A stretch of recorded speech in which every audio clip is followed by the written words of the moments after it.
Welcome to the Black Table, an hour devoted to exploring ideas, subjects, people of special importance to African people worldwide and to others fighting to build a better society. Today, we are joined by another long-distance runner, a founding parent of the field of Black studies, a warrior, intellectual, activist, institution builder. This is one of the most important thinkers that we've produced over the last century. DC native, spent many years in Chicago, and for the last 50 years, and he'll correct me if we're wrong here, for the last 50 years, he has been at the University of Massachusetts in the Department of Afro-American Studies, where he has served as chairman 2 terms over the arc and built the second PhD program in the field of Black studies. We're welcoming today to the Black Table none other than John H. Bracey, Jr.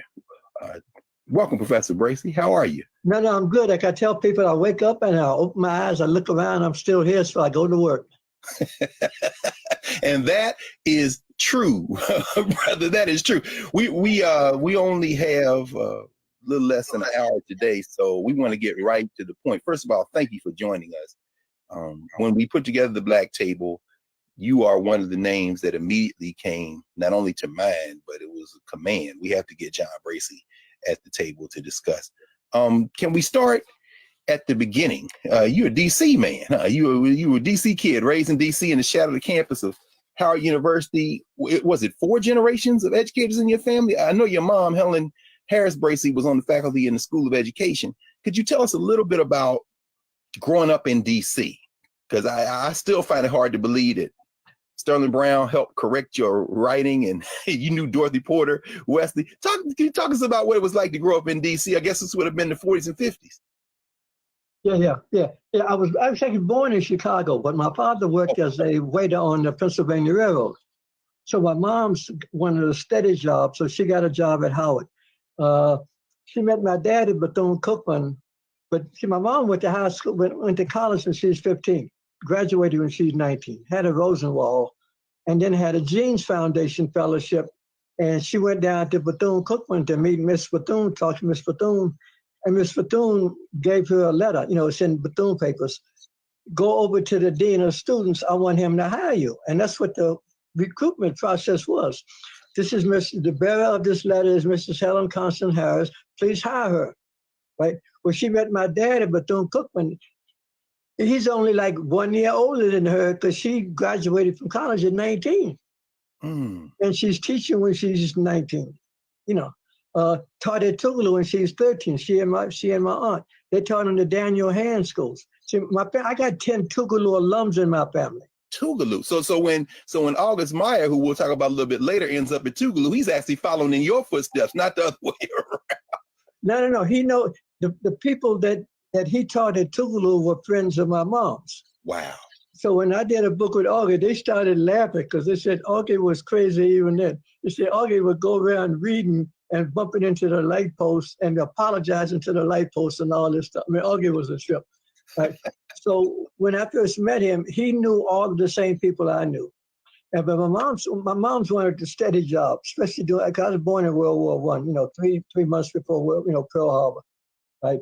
So there weren't a lot of jobs. So she said, I'm gonna stay fixed. And so she did Tuskegee, and then she went back to Howard, right? And so I grew up on the campus of Howard University, right? My dad was gone because he's on the railroad, right? So, it was like a female-headed household. Mm-hmm. My sister went to college when she was 15, right? She skipped grades like it didn't even matter. She went to Dunbar High School, which I wanted to go to. I wanted to go to Dunbar. I'm still pissed about that. Integration I'm sure you are. did not let me go to Dunbar. Why right? not? You had to go to neighborhood schools, man. This is after Brown. But I know you went to Banneker Junior High School. Yeah, but Banneker was a junior high, and I was ready to go to Dunbar. Yeah. But then they integrated the schools in D.C., so you had to go to a school in your neighborhood.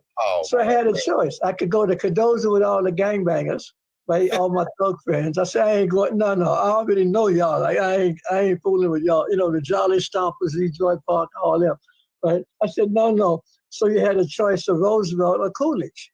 So all my partners up on the hill, second alphabet in D.C., second alphabet, went to Roosevelt. So here I am, integrated, hated it. I hated 3 years. I didn't learn anything 3 years at Roosevelt. The teachers hated us. The principal hated us. The principal was testifying that integration wasn't working. They were always asking you to join the Army. I mean, it was like war. I was at war for 3 years in high school. Bob, I don't want us to leave this for a second, just to sit in this for a minute, because so far you've talked about Black institutions producing this incredible standard that you were born into, but then you become a shock troop in integration. You literally live that intersection, huh? But that's what the irony was. The irony was that what we wanted, if you look at the early Black studies, what Mike and all and I wanted was to have Howard University in microcosm. Yes, sir. Right? Because I knew more than the white folks did, because I had to know their stuff because I did. I mean, I can quote me some Shakespeare. You have done the state some service and I know it. All that kind of stuff. I can do it. Yes, sir. Yes, sir. Went to the sessions of Sweet Silent Thought, I sum up the memories of things. I can do some Shakespeare, right? But you can't do Langston Hughes. No, sir. Life for me ain't been no Crystal Stair. No, sir. Right? Or no Dunbar. No, an angel Sterling wrote Brown, who you knew. You knew Sterling Brown as a kid. And that's right. And that's how you signified on somebody. When you come at me, don't come by ones and twos. You better come by tens. No question. That's Sterling Brown. No. And if you have done by high school, you're saturated with poetry and culture. Right? You're saturated with it. I studied violin for 12 years. I played first violin, studied with Louis Jones, right? Who Du Bois said was the greatest black violinist of the 20th century. That's right. That's right. That's what free. He knew my mom's. I didn't pay a penny because we didn't have any money, right? So whenever I went to violin lessons, he put me in whatever class was happening. So it might be an ensemble, it might be a full orchestra, it might be two people. He said, play with them. So I got the best free music education you could get, and you had to take tests on music theory. My God. Right? Yeah, and not only that type of education in the cultural grounding, you've written extensively, and by the way, you all over 24 books, either edited or introduced or single author, not counting all the other publications, but you've written about music. Could you tell us a little bit about what it was like to leave your house and walk to the Howard Theater or Bohemian Caverns and the Dunbar Lounge, maybe oh man, you talk about, like, and first of all, the Howard Theater was the bomb, right? And you went to doo-wop. I grew up on doo-wop, bebop first. I love bebop, right? So you went to all them clubs. I never told my moms because you weren't supposed to go to them kind of places, right? So I said, yeah, I'm going out and say blah, blah, blah, blah, blah. And if you go into one of them cafes where the dudes be cutting you and all that stuff, and they, drinking slow gin in the bathrooms and all, because nobody wanted to pay the cover charge and all that business. But it's the best music in the world, man. Yes, sir. Yes, sir. And I loved, I'd go to New York on the bus and go to Birdland and hear Miles when Miles had Coltrane in the group. Man. No, sir. No, sir. No, sir. I'm like 19 years old. Come on, man. I'm about to say you must have been a kid. So you saw Train before he got strung out and Miles put him out the band. Look, we were when I worked in a camp on Staten Island as a third cook. I basically washed pots, but I didn't like the title pot washer, so I said, "Can I call myself third cook?" The cook said, "You call yourself King of England, long as the pots get clean." So but what my little buddy did was he took me to every place in New York because he liked jazz too. So we went to the Five Spot, the Blue Note, all these places, man, Birdland. And so I'm sitting in the peanut gallery because I'm too young to drink. Right. So I ain't had to buy no liquor. They charge you the same amount for a Coke. But I'm sitting there. It's Miles Davis Quintet with Coltrane, Cannonball, Adderley, Wynton Kelly. And we hollering in because they were cutting Coltrane off, man. We love Coltrane from the beginning when he's playing tenor before he got to soprano. Giant Steps, all that stuff with Miles, man. Green Dolphin Street, right? And Coltrane be like blowing, man, and Miles and Adderley would close up in front of him and cut him off, man. We said, let him play, man, let him play. And so finally Coltrane got out of there. Yeah. He left him, right? Yeah. And so I saw him every time he came to Chicago or anywhere, I'd go see John Coltrane. Well, we're gonna pause in about 60 seconds, but before we do, let's see, can we squeeze this in? You decided that you were going to Howard, but you didn't stay. What happened?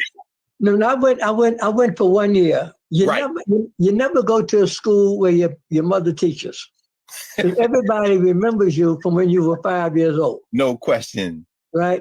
And so they still look at me like I'm 5 years old, even though I'm in college, right? Of course. And my sister's boyfriend was the TA for the biology class. So she's sitting there grading papers in my living room asking me, what grade do I want? Well, this is not education, right? Come on. It's not education. It's not education. I would have been, but the thing that really got me was Frazier. Frazier wrote Black Bourgeoisie. And for those here at the table who don't know that name, that, of course, is the great Edward Franklin Frazier, the great sociologist. Yes. Frazier wrote Black Bourgeoisie in French.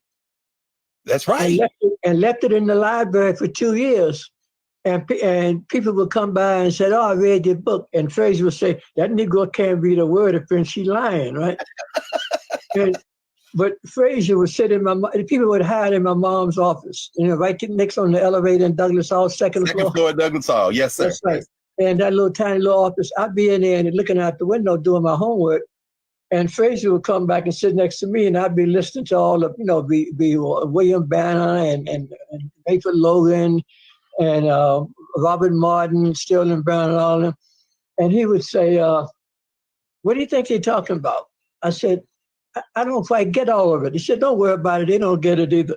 And he cracked up laughing. He says, son, you got to learn the difference between a PhD and a Negro PhD. He said, white people would give anybody, any Negro a PhD because they know they ain't going to teach their kids.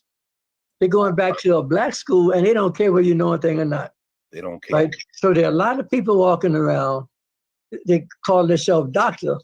Yes, sir. Right? But ain't nothing going on up there because white people didn't teach them anything and they didn't care if they didn't learn anything. Bob, I'm afraid sometimes it's worse now than it may have been when you were coming along. But I tell you what, we're going to pick up with that on the other side of the break. We're going to pause for a moment. And when we come back, we are going to pick up with Professor John Bracey, who's just given us a very quick but profound glimpse into his early life and beginning. And when we come back, we're going to go to the city of Chicago and Roosevelt University. Back in a moment at the Black Table.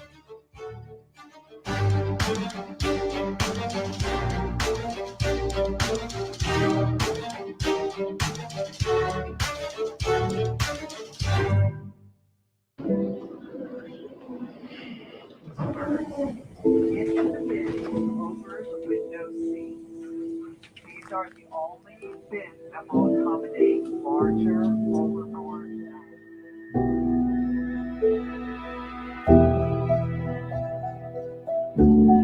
They put 10 in here? 10, and you don't come out till you die. And you eat every 10. Oh my God.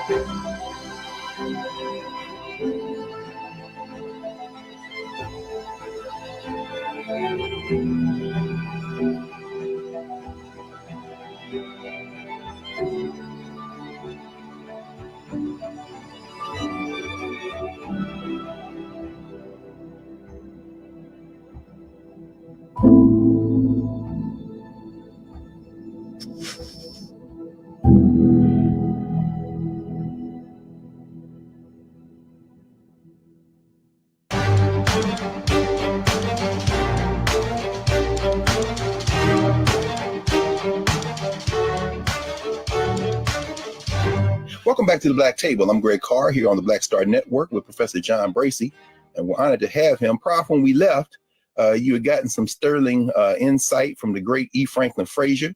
I think he was the first black president of the American Sociological Association, wasn't he? And then, so you decide to go west, young man. You end up in the Midwest, in the city of big shoulders, at a very radical idea of a university, Roosevelt University, which, if I'm not mistaken, may be younger than you are, a very young university at the time. Tell us about going to Roosevelt, man. What was that like? What kind of place was Roosevelt University? Well, after 1 year at Howard, I quit and took the civil service exam and got a job working in the mailroom out in Arlington Hall Station near the Pentagon. Mm. That's when I knew how messed up the government and the military was, because I delivered mail, right? I had a top secret clearance, man. My most important work, I couldn't get it after I left, but my most important work was making sure that the Joint Chiefs of Staffs got in their bets on the World Series or a football game, right? So I'm running around with a red cover over a football pool, and the work you could do in like about 3 hours. And the first day I was in the mailroom, I got a ride. You had a little car, took you over from Arlington Hall over to the Pentagon. You go to the Pentagon, you give the guys the mail, pick up the mail bag, and you come back.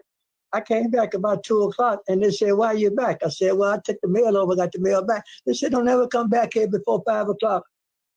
He said, "If they find out that we can do this in 3 hours, they'll fire half of us." So I said, "What am I supposed to do?" They say, "Do whatever you want. Go to the movies, take 3 lunches." So what I did was I could order anything related to my job because I was in the mailroom. So I started reading the U.S. Army field manuals on African countries. They did a report on the military situation in every African country. what was this, 1959, 60? 59, 60. And So they're this getting ready for right at African decolonization. This is That's right, right. like the year of Africa is 1960, and as That's some right. of you all may not 60, know, some of you know, 61. right? They're getting ready for African independence, and they want to know who everybody, and they don't lie to each other. You don't understand. They may lie in the books you get in school, but the military, they ain't got time to be lying because their lives depend on them getting stuff right. Well, that's what a lot of people say of the historians, the military historians are the best to read because all they trying to figure out is how to beat you. So they got to be honest. That's right. So you got your view of Nkrumah. They got an inside view saying he's this, and this, but we got him on this one over here. We got him on this one over here. And this is where we can go after him. Mm-hmm. Right. And so I'm reading every African country I can get my hands on. Right. And this is part of my job. Right. Then they taught us how to run. We had to run the movie projectors. And the white guys brought in 8mm porno films, dogs and monkeys, all that kind of weird stuff. Mm-hmm. Me and this other brother, first we looked at the Olympics all the way down to 1956. They had films. And then we got into Nuremberg trials, film. We looked at the army films when they liberated the concentration camps. And we looked at the liberation of Dachau and Buchenwald, those people coming out of there. Did you see the black soldiers? Yeah. We're sitting there saying, these are white people doing this to other white people. That's right. You know how they feel about us. I mean, if you look at the Jewish people coming out of Buchenwald and Dachau. Yes, sir. Right. It's like, what human beings would do that to another human being? And we sat there thinking, these are white people doing this to white people. Like, we down the line, So how did you end up, it's interesting. I was looking at a bit of footage, and I don't know if you may have seen it, may not. You were over at the Center for Inner City Studies. I guess it's the old Abraham Lincoln building. It was Harold Pates, Nick Nelson, Anderson Thompson on a panel dealing with Harold Cruz. And I mean, and, we know each other a long time, but I'd never seen that clip. And it's just reiterated for me how important you are and were in that early intellectual work. But so far, I mean, how do you end up going to Chicago to study in the first place? Was that the moment that shocked you, working at the Pentagon, seeing that and saying, no, my cousin Billy, the one that taught me bebop. Yes, sir. There's only one school in the country that will put up with you. And he said, that's a school called, it says Roosevelt.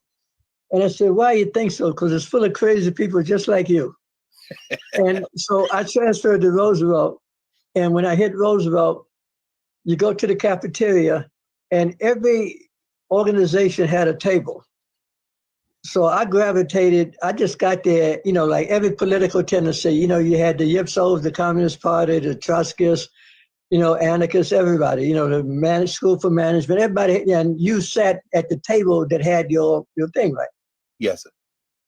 So I had already met Sterling Stuckey in the Civil Rights Movement because I'd already got, starting to do civil rights stuff. And I found a table with the black people and I said, like, what's supposed to be happening around here? They said, first of all, you have to take Drake. And I said, what is Drake? And Sinclair Drake was moving down the hallway real fast, big afro before you had afros, a whole stack of Xeroxes in his hand, shirt tail out. And he said, that's Drake, take whatever he teaches, right? And from that day on, if you were in the class, you got a seat. But you took Drake's class every time he taught it because it was different every time, right? If you weren't registered in the class, you had to sit on the floor in the windowsill, right? Because only the students that were paying for the class got the seats, right? So I took Drake like 5 different times. I lived in his office. I'd follow him down the hall and he puts you to work. You sit in the office, you say, here, I want you to put these folders in order for me. And I said, oh, what is this? He said, well, these are Bussia's files on Nkrumah. And I said, why do you have them? He said, well, Bussia was writing this expose of corruption in the Convention People's Party, and he thought Kwame was on to him, so he gave them to me to hold. And I said, wow, what am I supposed to do with this? He said, well, you got to write a paper in geography class, right on the cocoa marketing board. I'm writing on the cocoa marketing board, But Gojo Matsi and all them guys, right? You know, the cocoa farmers. Of course. As an undergraduate at Roosevelt University, That's right, under the that's right. tutelage of the great, and for those of you who don't know this name, write this one Yeah, down too, John He was Gibbs. the greatest. Drake. He was the greatest teacher I ever had. Man, I love St. Clair. Right? But Drake wasn't alone on that faculty, huh? There was Lorenzo Dow Turner was on that faculty. Turner taught on Saturdays. African culture and New World. He taught on Saturdays so community people could take the class. It's so important, y'all. And for those church folk, people would come. He would give you a test at the first day of the class. He said, if you can identify the origin of these songs we're going to play, you get an A in the class. So he'd play like a clip out of a song, right?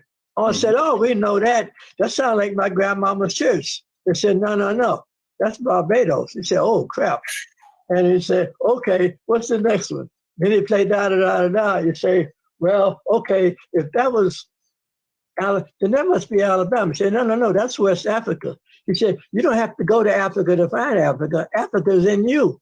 It's here. American culture, the great, it's here. The Lorenzo Turk, man. My God. And he could break down your accent. I threw him off because I was born in Chicago, but I grew up in D.C. And he said, you don't have a Midwest accent. You got a Southern Mid-Atlantic thing in there. He could do that. And he would say, you got Mid-Atlantic and, you got any Gullah in your family? I'd say, yeah, my maternal grandparents were from South Carolina. He said, yeah, I can hear it. I can hear it in your voice. Oh, and yeah. I said, like, whoa. I loved him. I loved him. Quiet, gentle man. But he was spying on the Portuguese for African liberation movements, Holden Roberto and all them. He was saying, look, you're going around recording tapes of people singing and dancing. Why don't you keep track of how they're treating them? So he went back and wrote a report on how Portuguese colonialism was hurting Black people, Africans. And then he published that, and then he said, they wouldn't let me come back and finish up my field study, but I guess that's okay. And he just is calm about it. Like he could have gotten killed doing that. Of course. He was in danger doing that. But he just that's his duty. He said, I'm not just there to study Black people. I'm there to use my knowledge of Black people to put me in a position where I can help Black people. So he is risking his life going to Portuguese territories, gathering data on Portuguese imperialism. See, and as a radical at all. So that helps us get a little bit of insight into your own life and practice in terms of how you combine intellectual work with social transformation. I mean, some of your classmates, I know, Darlene Clark Hines, Julian Welkener, Bob Harris, who talks about that faculty, but not only them, but at that time in Chicago, I think, like you say, Sterling Stuckey and James Turner is at Northwestern, but you're also in the community. Could you talk a little bit about your social activism in Chicago? I know you interacted with Malcolm X. If memory serves me correctly, you got into a little bit of a debate, and you actually gave him a book recommendation that he took, changed his life. Talk a little bit about Chicago and social activism during that period. My whole life, I was always taught. I'll tell you where it got started. When I was 4 years old in World War II with my Sanford, Florida, with my grandfather, who was a mechanic on the Atlantic Coastline Railroad, could take apart a locomotive engine. I was too young to go to school, so I hung with him. Every Sunday, he had a full-length mirror in the hallway, and he'd dress up in his white suit, straw hat, cane, and I'd have my little white suit, short pants, white shoes, my little bow tie, and he'd look at the mirror and say, Sister Rose Bracey, Lord ain't but the one, and say, and who are you, sir? I would say, I'm John Henry Bracey Jr., sir. Lord ain't but the one. So from the time I was 4 years old, I knew who I was. I wasn't nobody else. Right? Yes. So I could get along with anybody because I wasn't going to join everything that showed up. Yes, sir. Right. I have friends that are Muslims, but I'm not a Muslim. I can go to the Nation of Islam and tell Malcolm, like, I ain't joining. Malcolm said, why don't you come and join us in the Nation? I said, I ain't wearing no bow tie. I ain't selling no newspapers. Yes, sir. So I'm going to go to Pepper's and the Trocadero and get me some pig ear sandwiches, drink me some gin, and listen to some blues. And Malcolm laughed and said, I was there once too. I said, well, I'm still there. I ain't left yet. And he said, well, okay, you can work from the outside. No, if you know who you are, then you're not afraid of other people. Like I'm not a separatist. I'm not afraid of white people. Right. I'm a nationalist. That is to say, if we're the majority in a community, we should run that community. If it's a nation state, a neighborhood, or a city, if black people are the majority, they should have, if you believe in democracy, we should have the power in that. Let's pause here for a moment, Prof. When we come back on the other side, let's pick up exactly there. As a nationalist, as a Pan-Africanist who is not a separatist, such an important ideological distinction. We're going to pick up on the other side with you and your intellectual work and interests over the years, extending out of those Chicago years. But we're going to come back in just a second here at the Black Table with Professor John Bracey. Back in a minute.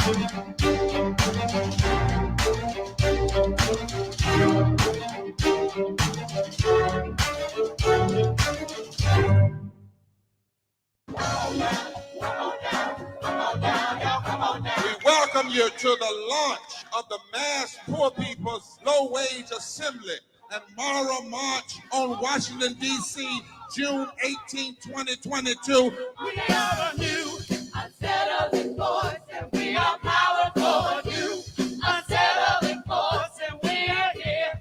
We're rising up to demonstrate the compelling power that we, poor and low-income people, have to reconstruct society from the bottom up.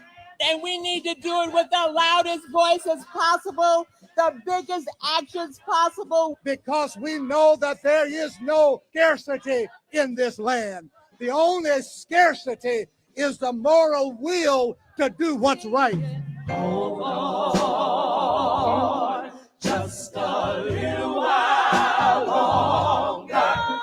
We are those with sub-minimum wage jobs who can't afford sky-high rent. People with disabilities are the fastest growing minority group. It's crazy to me that in 2021, it's still legal for workplaces to pay a sub-minimum wage to people with disabilities. There are still so much trial and tribulations that we go through as Indigenous people. We can't get a decent wage to sustain ourselves, nor can we get adequate housing. Veterans across this nation say enough is enough. We can't pat essential workers on the back on one day and then cut their health care the next day. Health is a political choice. What more do I need to do to prove that my voice is just as valuable as anyone else's? There are still forces in denial that would try to slow walk our transition to a clean economy and a just future for us all. We have an immoral system run by immoral people. But together we walk and we fight. It's time for a change. Reconstruyamos esta gran nación. See, we are people of resilience as we fight these interlocking injustices together. When we work together, mobilize together, and rise together, we become a voice for the voiceless, and we become an agent of change in a time where great change is needed. We need the third reconstruction to ensure that deaf people, people with disabilities, and all people can have the right to live and to thrive. We know what they are doing, but the question is, what are we going to do? Reconstruction begins when we change our mentality and say it's time for you to get your foot off of my neck.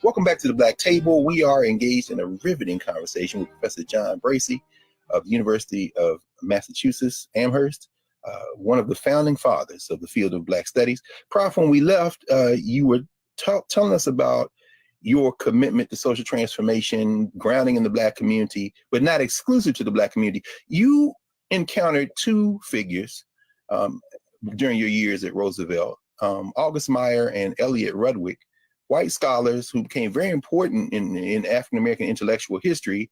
But you talk about the importance of mentorship. They didn't treat you like a student, did they? Because in the space of a handful of years, you all published so many. How many books did you all publish together? Was it 13, 14? Like 12, 14, something like that. Yeah. I mean, everything from Black workers, the book called The Rise of the Ghetto, Conflict and Competition on Black Social Movements. You wrote about Black women, free Blacks. The book that we probably were introduced to more than any single book was, of course, you all's edited book on Black nationalism in America. Could you talk a little bit about, because these are white scholars, and I know there was back and forth. Remember Mac Jones and them, like all these white guys coming in, but you didn't run from that. You wrote about your Blackness, but you did it with these two white authors. Talk a little bit about your relationship with Meyer and Rudwick, if you don't mind. Look, my view is that Black people are so important. I want the smartest white people to study them too, because we're not going to win if Black people only study Black people for Black people. We're a minority population. We're a minority population. We need at best to neutralize white, people, or to get allies who know your work and your people as well as you do. And so you want the smartest white people to study Black people, right? And we won that one. If you name the top 10 white American historians, they write about Black people. Eric Foner or David Blight. Right? You make a reputation as a white scholar, Eugene Genovese. You write about, if you look at the top 10 white scholars, they write about Black people. We won that one. Because if memory serves me correctly, it was C. Van Woodward, right? That you put in Malcolm's hand. I mean, you told him you need to read The Strange Career of Jim Crow or something like that. No, it was Stamp, Kenneth Stamp. Oh, it was Kenneth Stamp, yeah. Kenneth Stamp was a Trotskyist. Right? I didn't know all these connections to Augie. See, Augie's a Shackmanite. People forget that. Augie was the left, but he never told anybody. Wow. He's a Shackmanite, and he's the one that had me read Max Shackman, Race and Revolution. Nobody reads that stuff at all, man. These things are, and there's a network of Tom Kahn, Bayard Rustin, and Augie who are Shackmanites. Interesting. So Augie's a radical, making like he's a liberal because he's afraid of McCarthyism. And then just to bring it full circle with your own life, a woman you knew as a kid on the campus of Howard University, Dorothy Porter, Augie Meyer writes about the fact that she led him by the hand through the stacks in the Moreland collection to write his dissertation, which of course became Negro Thought in America. But you didn't know that at the time, I guess, when he was I didn't. What got me about Augie is that he knew all these people that I knew. Like, I used to do my homework in the Moreland Spin Garden because nobody was in there. Right. Nobody. When I'm in elementary school and my sister and I would come up from Mott Elementary School. My mom's is teaching. She's director of student teaching. She taught Toni Morrison before she was Toni Morrison. She taught Mary Baraka, because you don't know that you're going to be famous. No question. Right? So you got to get a teaching certificate because you can get you a job teaching. Yes, sir. And my mom was director of student teaching, Roberta Flack. She integrated the music department at Alice Deal High School with Roberta Flack. Yes, sir. You could see Roberta Flack for $1 out on Alabama Avenue in a trio before you ever heard of Roberta Flack. Cost you $1. So while your mother is literally crafting these folks who now, of course, are globally legendary, you're in the Moreland room being babysat intellectually by the woman who ends up directing Augie Meyer's dissertation before you met. You knew Dorothy Porter. She's in there watching you, basically. She did the same thing to me. I would sit there and I say, Miss Porter, I got to do a paper on Toussaint Louverture. She said, come on in the back. She take it to the back and she pull out primary documents. And so I could write a paper for junior high school based on primary documents. My God. She said, don't read what they say about Toussaint. This is what Black people say about Toussaint. This is what Haitians say about Toussaint. So let me. And she translates, yeah. And again, given the time, I just want to make sure that so she does the same thing with Meyer, who then becomes one of the major figures in African American intellectual history, and then turns to you as an undergraduate at Roosevelt, along with Elliot Rudwick, and says, "Come on, we're getting ready to publish all these primary documents and do this intellectual history." How did that influence your own work? Because you've shaped so many careers. I think about even my generation: Stephanie Evans, Kathy Adams, who of course is on our here often. How did that shape your interaction with students? that relationship? They treated me like an equal. I have yet to understand why or how, but I was never patronized by people that were older than me. They treated me as an equal. The only people that I was deathly afraid of intellectually was the Washington Park Forum. It's the one place I never spoke or decided. These are working class black people, radical black people. They knew more about everything than anybody. And I would watch them eat up people that stepped into that circle. Otis would say, we have a young man here from the University of Chicago, and he's going to tell you something about slavery. And people would kind of chuckle and say, come on, bring it. You run your little mouth about what you learned at the University of Chicago. These working class people that work in a packing house and worked in the steel mills ate you up. They ate you up. That's beautiful. They humiliated you. They ran you out of there in shame. And Otis would say, and we have a young brother here from Roosevelt. Do you have anything you want to say? I said, no. You're not getting me in there. I ain't doing that. Like I know my elders. I know who know what. Like I can do that at Roosevelt. Well, I ain't slipping in that circle. Otis read everything. Otis was a working class brother. Otis Hyde. He read everything all the time. He would correct you. You say something, he said, that's what not read the third volume of Capital. You're quoting the first volume. My God. See, Prof, I hope our viewers really understand the lesson you're teaching us now. Because I know for those of us who apprentice with you, been deeply influenced with you, in conversation with you, that your generation, I think about Anderson Thompson, I think about Michael Thelwell, I think about so many others, Ernie Allen, a lot of people who end up at UMass, for example, with you. Yeah. That is y'all's attitude. You're no respecter of institutions. And I know we don't have a whole lot of time, because we know you've edited volumes of the Revolutionary Action Movement papers with your friend Muhammad Ahmad and so many others. We could talk about some of these formations, the NAACP papers work you've done. But I want to at least get us to the University of Massachusetts, where you've been for 50 years. I think this is the 50th year, right? And, you all created the second PhD program in African American Studies in the country. But more importantly, you established a beachhead to bring the sensibility you're describing now into the academy. Could you talk a little bit about the Black Studies fight, the fight to establish Black Studies, and what you've been doing over these last decades now to keep that fight alive? And I know we all know it really is a fight. Could you talk a little bit about that? No, what we did, we didn't come to UMass grateful to be there. We brought in people that were better than the white people that were there. So you say you want African writers, we got Chinua Achebe. I'm the one that got him to do that chancellor lecture. Randolph Bromley was a black chancellor, and he said, get on this committee about lectures. I said, I don't want, no, get on this committee. I get on the committee, they start nominating all these white people, blah, blah, blah, blah, blah. And I said, excuse me, have you heard of Chinua Achebe? They said, who is that? What did he do? I said, well, I happen to have his beta right here. Why don't you add him to the first year people, so it's not just old white guys, right? That's when Chinua ate him up with that thing on Conrad. He didn't tell us what he's writing. He didn't say a word. I said, how you doing with the Conrad piece? He said, yeah, he didn't tell us about Conrad. He said the thing was called The Image of Africa. And Chinua didn't say a word to nobody. He didn't have they added the subtitle after the thing came out. But Chinua said, yeah, I'm writing about the image of Africa. And I said, well, that's a broad topic. He said, yeah. And Chinua ate him alive. We hooping and hollering. We in the auditorium full of people. And Chinua starts to read Conrad to these white people. And then he stops right there, and said, the man was a bloody racist. And we hollered. The white people sat there and said, like, oh, crap. Conrad, I wrote 3 books on Conrad. They said Chinua just blew him out of the water. Out of darkness. What year was this, Prof? This is 1974. 74.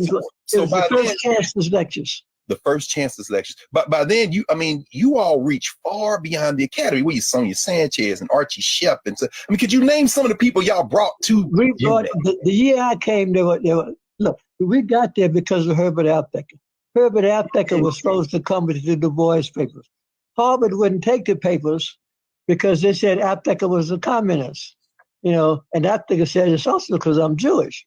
right? Then there wasn't no apteckers on Harvard's campus. Right? My God. So the papers came down to UMass. And by the way, those of you who haven't read Herbert Apthecker's biography, did you write the foreword? I'm trying to remember now. I have to look for it. No, I did a preface to the American Negro Slavery Votes. Yes, to American Negro Slavery Votes. Right, new edition. You know what? Let's pause here, Prof, because we are running right up against the clock. We got one more block. When we come back, I want you to pick up with Dare to talk about those early days at UMass, and then we'll end with you kind of visiting some of the broad themes in your work and what you're working on now.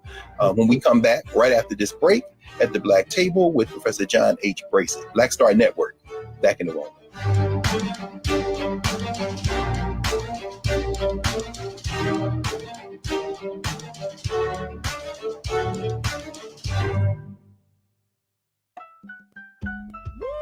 We're all impacted by the culture, whether we know it or not. From politics to music and entertainment, it's a huge part of our lives, and we're going to talk about it every day right here on The Culture with me, Faraji Muhammad, only on the Black Star Network.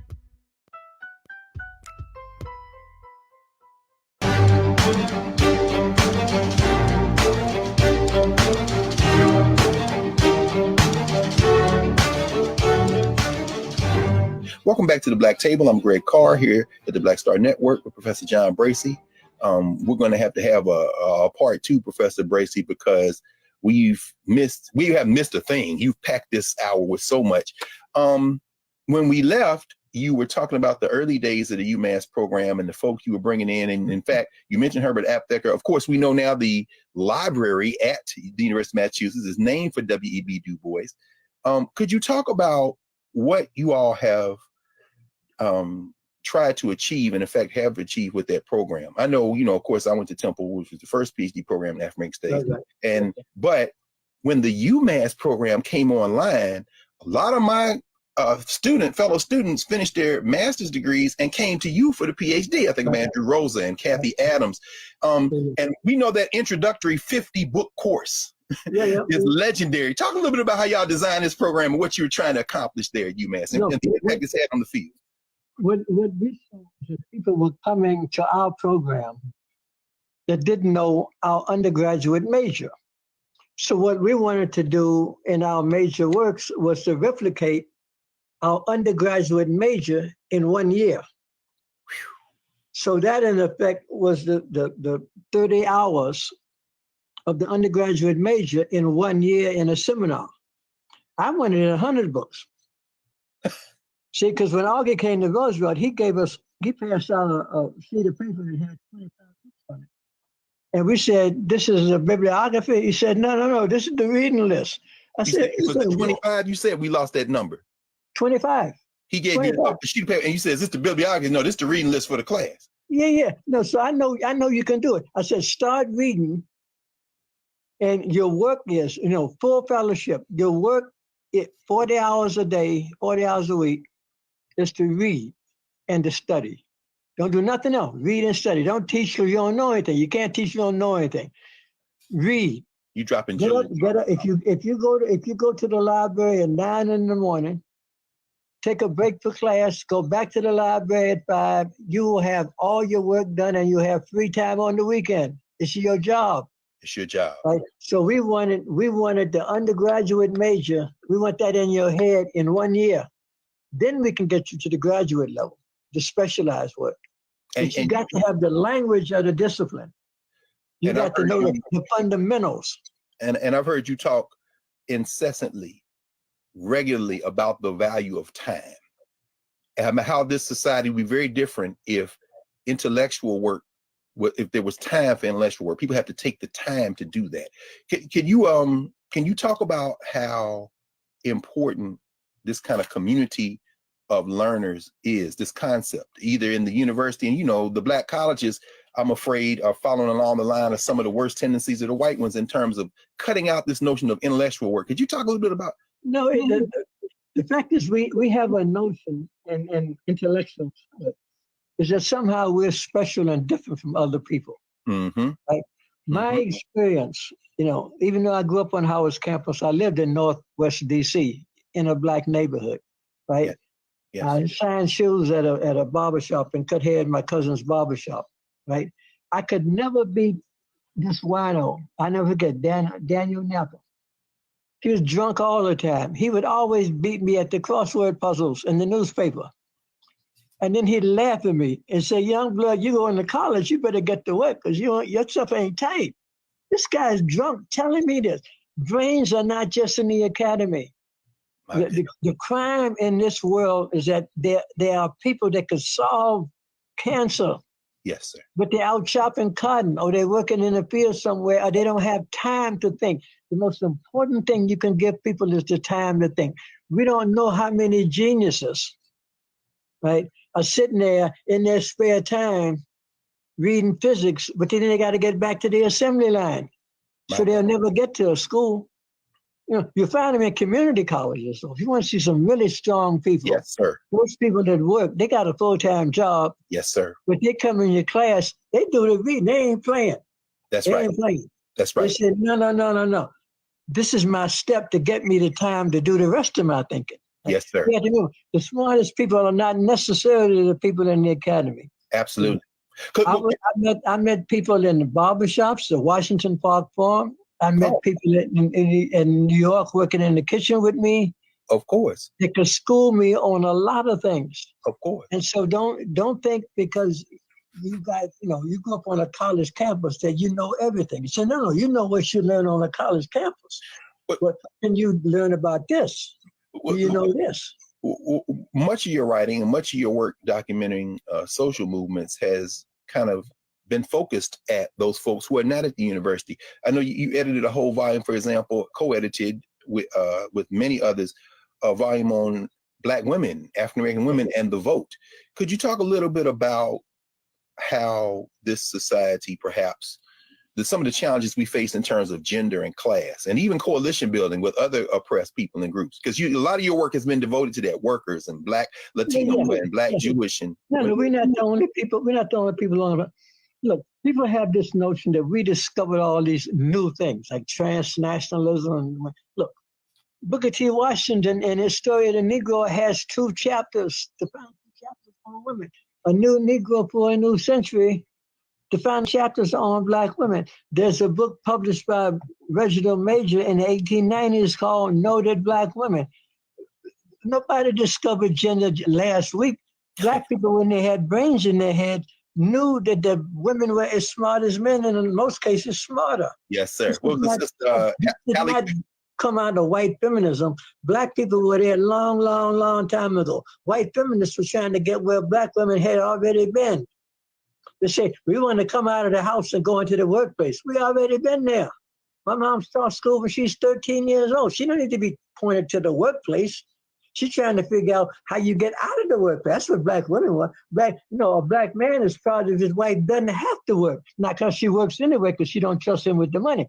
And she knows that okay, if we get together, then you have a family. But we're not going to rely on your one job, because you know how white people are about Black men, and you might be unemployed any day, any minute, any time, because somebody call your name and you swing on them. So I'm going to keep my job.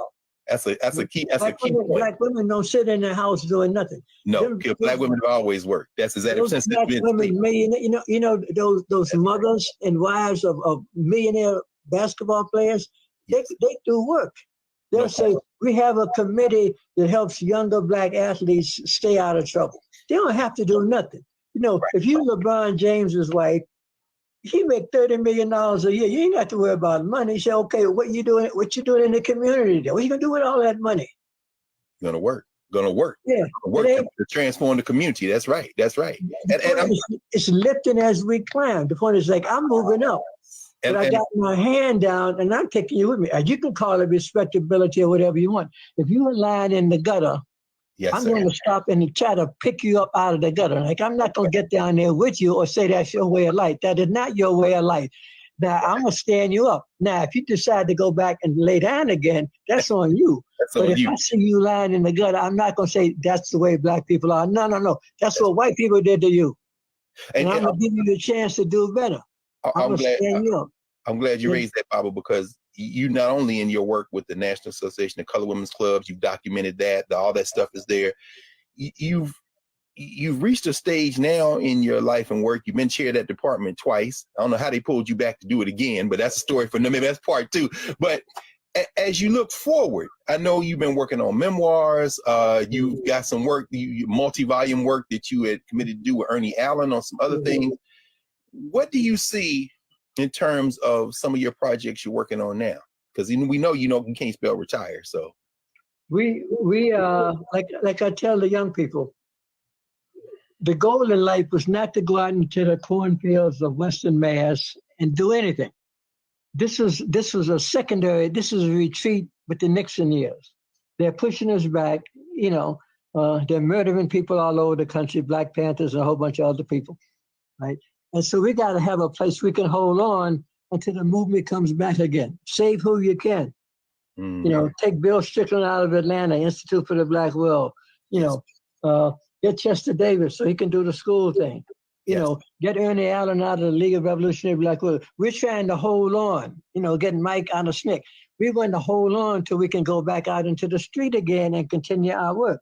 Well, I tell students, I say, I thought this would be like 5 years and y'all would fire up again and we could go back out in the street. Yes. It took all 50 years, but now y'all here. Yes, sir.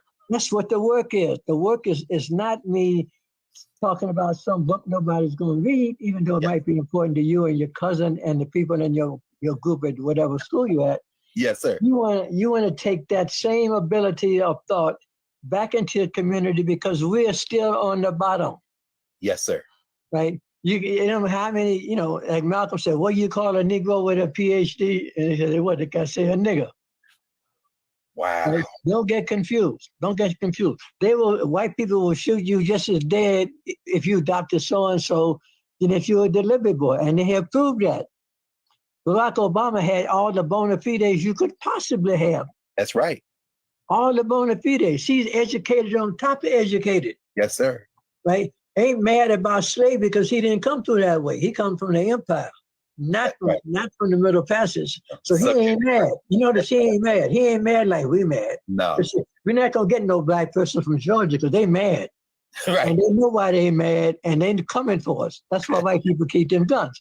They said, no, we stole it and they wanted it back. And the way we treated them, like Du Bois said in Damnation of Women, and he wrote this in 1922 in Dark Water. He said, I will forgive white men all kinds of things. I will forgive slavery. I will forgive exploitation, but I will never forgive the treatment of black women. I will never forgive that. That's profound. He said that in 1922. Prof, it reminds me of something Michael Gomez wrote in his book, Exchanging Our Country Marks. He says that in his mind, it was the assault on black women, sexual assault, physical assault, that literally became the rallying point that created this notion of blackness in enslavement. It was the assault on women, because that's literally an assault on the future. We know, we don't have a future if you literally. So, but let's pause here for a second, and I say pause because we want you to come back. Professor Bracey, we'll schedule some time for you to come back because we've only scratched the surface. We want to thank you for coming and spending this hour with us, and we are glad to see you hale and hearty and still swimming with both fists. And particularly for young people out there, all the social movements, please pay very careful attention to the words we've heard from Professor John Bracey today because they provide a roadmap. Their roadmap for us. Thank you, Professor Bracey. And in a moment, when we return, I'm going to clear the table and we'll get ready for next week. Back in a moment on Black Star Network with The Black Table.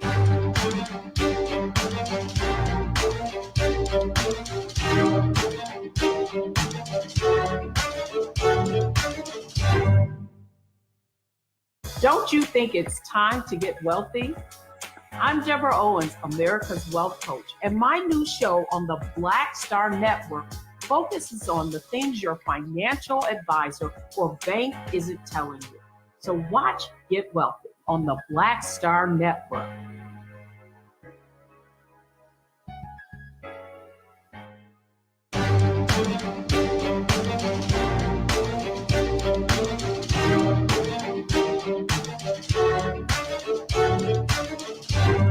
Welcome back to the Black Table. I'm Greg Carr, here on the Black Star Network. We've been joined for the last hour by Professor John H. Bracey, Jr., a professor at the University of Massachusetts Amherst, founding father of the field of Black Studies, and one of the most important intellectuals of the 20th and early 21st centuries.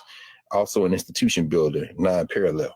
And as we heard Professor Bracey discuss today, the importance of intellectual work, it can't really be overstated, but the importance of that work is also very important in direct relation to how it transforms the community and creates a better society.